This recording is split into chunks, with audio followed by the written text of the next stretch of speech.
देखिए दोस्तों मेरी माताजी एक और गीत गाने जा रही हैं, तो देखिए आप लोग सुनिए, गाइए। बाबा कौने बरका दियला काना दाना जागवले नाई जागला हो बेटी वही बरका दियली काना दाना माया हरी निदिया सोई जन हो चियाई बैठल हमारी अम्मा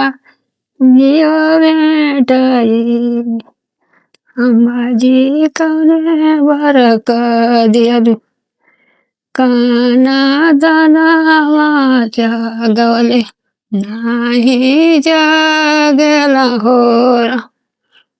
बेटी वही बरक दियली काना दाना माया लारी निधिया सोई जला हो राम रसैया हमारी भा जियो बेटाई भाभी जी कौने बरका कैलो पारी छना जागवले नाही जागला हो नानादा वही बरका कैली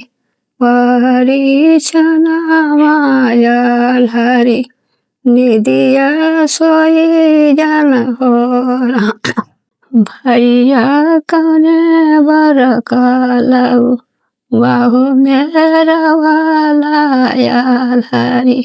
निदिया सोई जन हो